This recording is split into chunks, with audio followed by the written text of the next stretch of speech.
I'm Francesca Maxime. And I'm Matt McClure, and this is Currents. A massive earthquake strikes Haiti. We'll have the latest and information on how you can help. Developing and inspiring tomorrow's leaders. We want to inspire them and empower them to achieve their own personal vision of success for themselves. And we'll take a close look at some magnificent works of art. I think they're really detailed and beautiful. I'm surprised at how much I like them.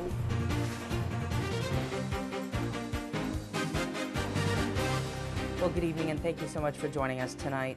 We begin this evening's broadcast with developing news out of Haiti.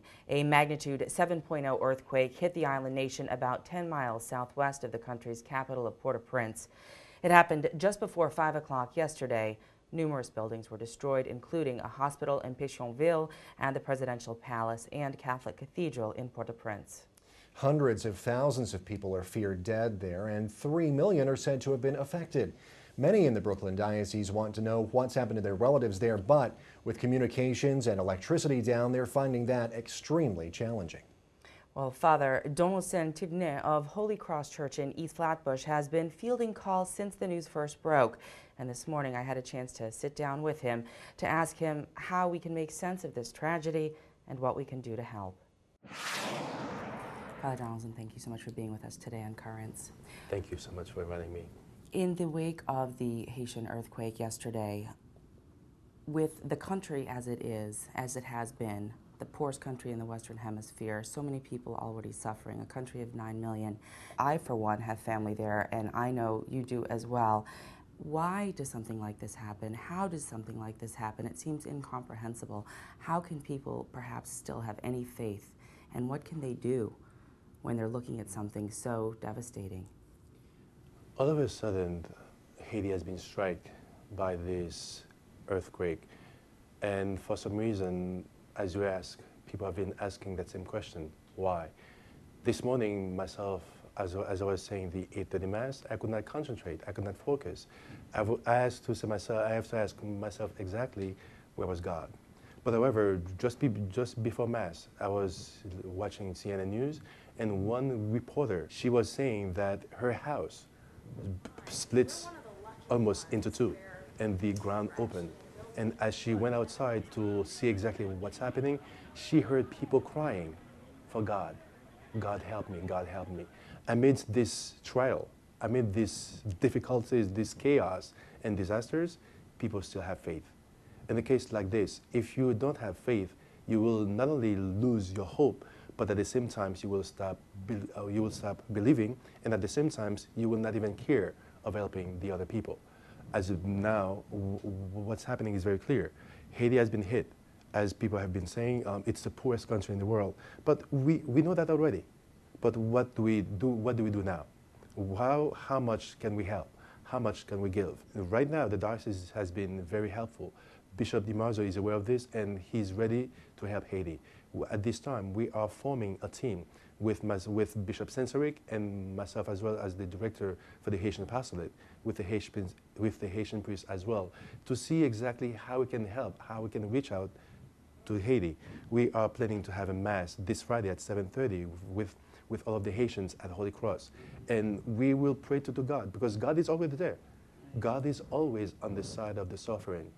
You may not see it, you may not believe it, but when you look at your reality of life, there is exactly the presence of God. Amidst this tragedy, people have faith. And when you have faith, things can happen.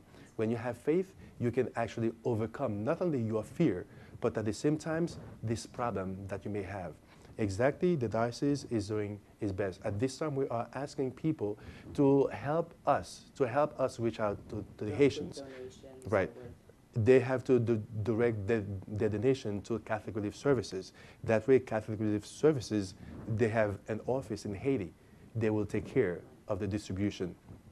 But certainly, any helps will be fine. Right. That obviously financial donations are critical for, because this isn't something that's going to go away right away. No. This is just the aftermath of it will be worse. Earlier this morning, I had an opportunity to get news from my aunt that my uncle and my aunts that are in Haiti are actually safe. They're okay.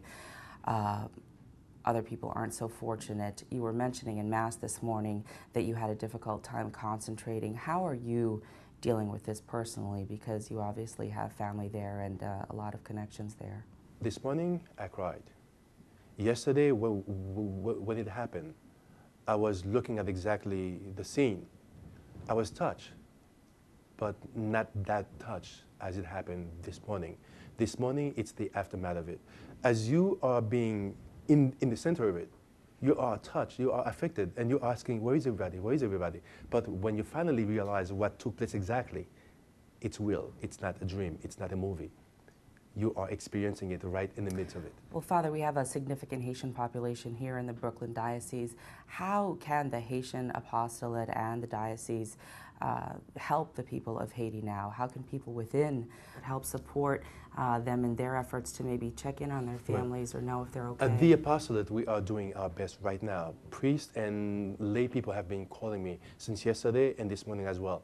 I'm going to try it because in the Diocese of Brooklyn, we have 22 parishes that have masses, that have Haitian community. 18 of them have Haitian Mass.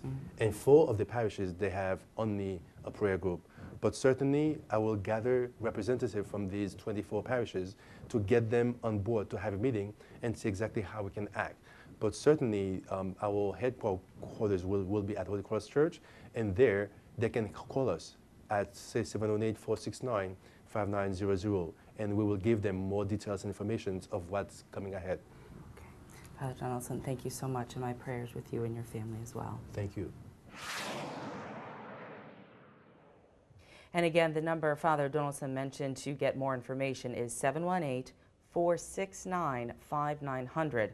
Holy Cross Parish does plan to hold a Mass for Haiti this Friday night at 7:30, and I have written a little bit more about that and what else you can do to help by going on our blog. You can find out all that information. It's at currentsny.net, and then just click on Riding the Wave. Well, stay tuned. We have much more on the aftermath of the earthquake in Haiti. We'll have that plus the rest of the day's headlines when Currents returns. Welcome back to Currents. I'm Matt McClure. And I'm Francesca Maxime. Coming up in just a bit, the leaders of tomorrow are given a roadmap to success. But first, we have more on the disaster in Haiti. The poorest nation in the Western Hemisphere is home to about 9 million people. With poor infrastructure and rampant poverty, Haiti is ill-prepared for a tragedy like the one that happened yesterday. Today, as Haitians began to dig out from under all the rubble, world leaders responded with sympathy and promises of help. A devastating scene for the people of Haiti. The magnitude 7.0 earthquake that struck the island nation yesterday afternoon affected an estimated 3 million people. Hundreds of thousands could be dead. Every 2 steps, I saw like a house collapse. Every 2 steps, I saw people's bleeding. Every 2 steps, I saw young children with a big hit in their head. Today, world leaders responded to the tragedy. This morning, I want to extend to the people of Haiti the deep condolences and unwavering support of the American people following yesterday's terrible earthquake. The Red Cross is sending aid, as is Catholic relief organization Caritas International. A special team of relief workers from Caritas is headed to Haiti to provide support for teams already at work there. God has given, God has taken away. May His will be done. And let's work with the living right now to support them. And President Obama says the U.S. will do just that. I have directed my administration to respond with a swift, coordinated, and aggressive effort to save lives. The people of Haiti will have the full support of the United States in the urgent effort to rescue those trapped beneath the rubble and to deliver the humanitarian relief, the food, water, and medicine that Haitians will need in the coming days. Now, Haiti is home to a large Catholic population as well. An estimated 80% of Haitians are Catholic. Pope Benedict responded to the tragedy today with calls for a generous relief effort. More on his response now from Rome Reports. Pope Benedict XVI assures that all Catholic organizations will mobilize to offer their help and support in Haiti. La Chiesa Cattolica non mancherà di attivarsi immediatamente tramite le sue istituzioni caritative per venire incontro ai bisogni più immediati della popolazione. The Pope's weekly general audience has displayed solidarity with the victims of the earthquake, which measured 7.0 on the Richter scale, destroying the island. Benedict XVI has also called on all people to be generous so that the victims can find spiritual and material comfort as soon as possible.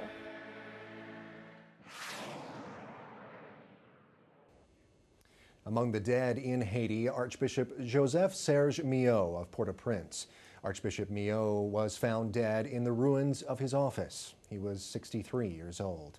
Well, someone who knew Bishop Millot well is the first Haitian-American bishop in the U.S., and he's right here in Brooklyn. I had a chance to speak with Brooklyn Auxiliary Bishop Guy Sansaric about the tragedy this afternoon. Well, I know Archbishop Millot. When he was studying in Fordham, he spent a couple of years with me in St. Jerome, where I was a pastor. So I have high esteem for him. He's a good man, simple man, but very intelligent. His demise is certainly a cause of great pain for me and for the church. But what can we do? We have to face reality and move on. The church as a whole is responding well. Number one, we are going to try to obtain TPS, temporary protective service status for the Haitians who are here so that no one will be forced back into Haiti at the present time. Number two, of course, we have the CRS, Catholic Relief Services, which is the agent of the Catholic bishops for relief. And we are going to make appeals for donations. And donations can be remitted to the parishes, and they will be channeled to the diocese and then sent to CRS. And we'll continue following the developments in Haiti. We'll bring you more information on this tragic earthquake as it becomes available. In other news, Pope Benedict met today with the woman who knocked him down during the procession at midnight mass on Christmas Eve. The Vatican says the Pope forgave 25-year-old Susanna Maiolo for jumping a barricade and causing him to fall. Maiolo has a history of mental health problems and received psychiatric treatment after the incident on Christmas Eve. The Vatican has since updated security measures at St. Peter's Basilica in hopes of preventing another attack. A French lawmaker has introduced a bill that would ban Muslim women from wearing veils that hide their faces in public. It is the latest action in the controversy surrounding the garments that cover a woman's entire body except for her eyes. French President Nicolas Sarkozy said that the veils were not welcome in France back in June, but he has not said if he supports laws banning them. A special panel of lawmakers has been holding hearings on the subject for 6 months and is scheduled to issue a report to Parliament at the end of the month. Well, stay tuned. There's much more currents coming up straight ahead. Just ahead, preparing today's youth to lead tomorrow. It's a born of stress to young people now that we just need to be educated to be more competitive.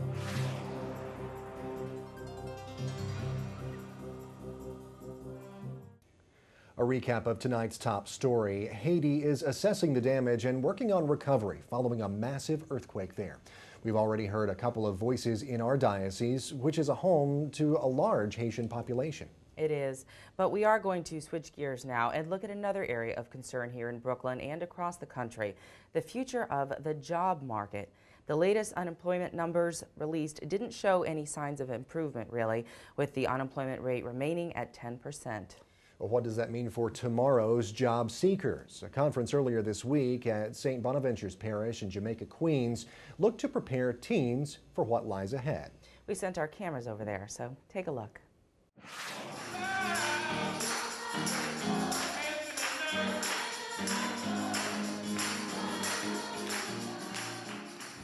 This is part of the program of the Vicariate for Black Catholic Concerns.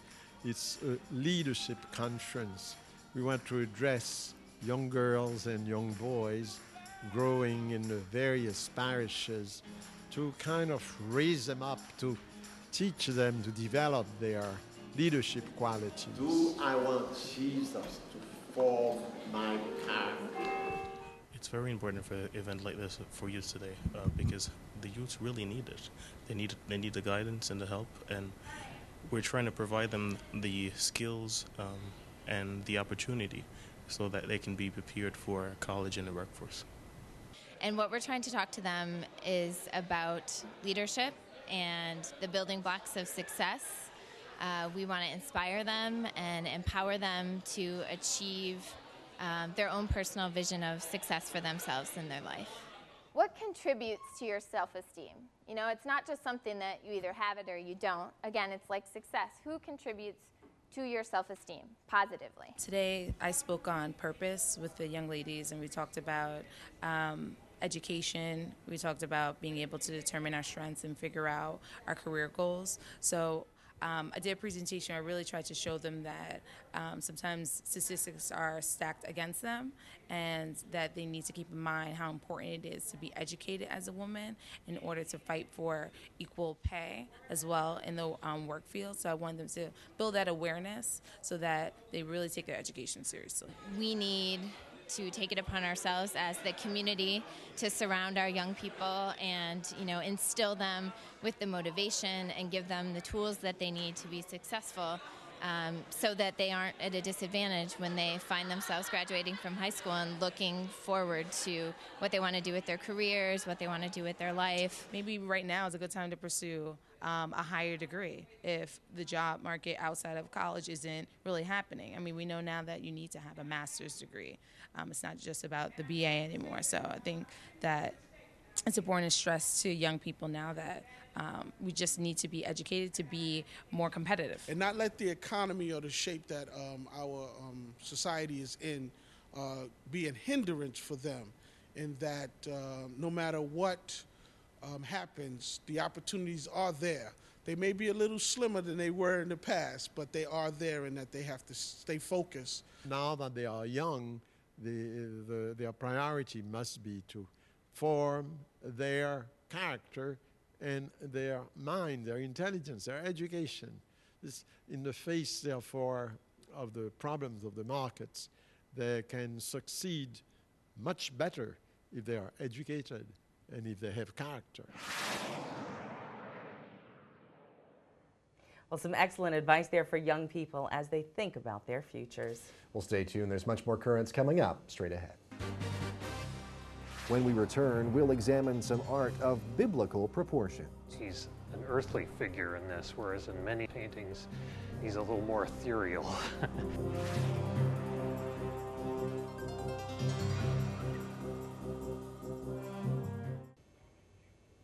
Well, this weekend will be your last chance to go and check out a special art exhibition about the life of Christ. It's one of the most remarkable displays you'll find, and it's right here in Brooklyn. It is. You don't want to miss it. It's called, what else? The Life of Christ. It's the work of 19th century watercolor artist James Tissot, and it illustrates the New Testament in vivid detail. The exhibit is at the Brooklyn Museum through this weekend, and I had a chance to check it out when it first opened. Not everyone would sacrifice social standing and a lucrative career to pursue a vision of Christ, but that's exactly what James Tissot did. Art and religion has a very strong background. Europe is dominated by it, and I think we're more balanced in North America, but it has a large role. The Brooklyn Art Museum dug into its own archives to unearth more than 100 of Tissot's watercolors. Lucky me, I have a daughter who lives in Brooklyn, and so I couldn't wait to come and see it, and it was an extra special treat that this exhibit is here today. There were over 300 paintings that he did, so I thought I would find one of every story I would know in the Bible. I think they're really detailed and beautiful. I'm surprised at how much I like them. The small size is quite dramatic. I expected them to be larger, and they're really an impact in this small size. Some of the details in Tissot's watercolors are so fine that it can be difficult to decipher exactly what they're saying. And that's why the Brooklyn Museum was smart. They provided some magnifying glasses so that you can see in pictures like this one, Jesus Among the Doctors, exactly what's going on. I'm a Christian, and I try to get to know the Bible as much as possible, and I find it helps illuminate the scriptures to look at how people pictured them rather than just reading the words.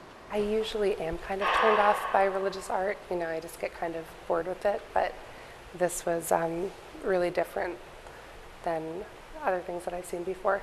He's an earthly figure in this, whereas in many paintings, he's a little more ethereal. It's surprising when you look at the figures in the paintings and see how much they just look like people, as opposed to looking so mythical. And even a person like myself, I'm not religious. I can suspend my disbelief when looking at something like this and believe that maybe some of the more mythical aspects did happen. I've always been interested in religious history, and the paintings are a magnificent illustration of the whole story.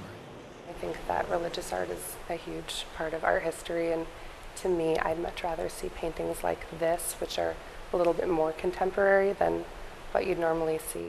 Christianity has had an influence on the world, and to represent that in a museum, I think, is an appropriate thing. Just as there is a floor for Muslim art further up in the building, I think it's appropriate for Christian art also to be displayed. Whether it's the subject matter or the artistic mastery, Tissot's work seems to stretch beyond the canvas. It's a wonderful piece of work. I can't believe the amount of detail he gets in these small pictures. He must have had an amazingly steady hand. Some very inspired art there from James Tissot, and as we mentioned, this weekend is the last opportunity that you have to check out the exhibit right here at the Brooklyn Museum of Art through this Sunday, January 17th. Great works of art and just such a great level of detail there. It's very, very beautiful and amazing that someone's able to do that with watercolor especially. So. It is, and as beautiful as that is, then of course the world is dealing with, you know, the complete opposite of that, the complete utter devastation in Haiti right now, all the victims of the earthquake. Obviously there are search and rescue recovery efforts happening as we speak, and people will be trying to be saved and rescued as we go, but we already do know that thousands, tens of thousands of people are most likely gone. Absolutely, and our condolences, of course, go out to the folks there who have lost loved ones. Of course, here in Brooklyn as well, as we mentioned earlier in the show, Brooklyn and Queens home to a large Haitian population, and so undoubtedly there are people here who have lost loved ones as well, so our condolences go out there as well. It's true, and I mentioned this to you earlier. I have family there. I fortunately was, happy to find that they are okay, but at the same time, some of my friends have family there and they have not heard back yet. And so that's a very trying thing. But we do have a lot of information that we're posting on our website about ways that you can help. And really right now I think they're mainly looking for financial donations, not really shipments of food and clothes and that kind of thing, because there's really no infrastructure right there that's set up to handle anything. So money is good when sent to the right places. Right, exactly. CurrentsNY.net, of course, is the website address. You go there and you'll find the information that you were just talking about and mentioning the information on how people can help. And we also want to hear from you as well about your thoughts on all of this and what's going on in Haiti. We posted a question there, a special question for you to comment on and answer on our blog, CurrentsNY.net. Click on Riding the Wave there, and we'll read some of those comments on tomorrow's show. And another thing that you can do there too is obviously send your prayers for any of the people that are in Haiti right now dealing with this devastation. Absolutely, definitely. Well, that's it for this edition of Currents. Now tomorrow, of course, we'll have more on the earthquake in Haiti, all the aftermath there as well. So until then, be sure to check us out. As I mentioned, online, CurrentsNY.net is the website, and check out our blog there, Riding the Wave. A couple of entries there about all of what has happened in Haiti, and we're looking for your feedback as well. For all of us here at Currents, I'm Matt McClure. And I'm Francesca Maxime. Thank you so much for watching. Have a great night.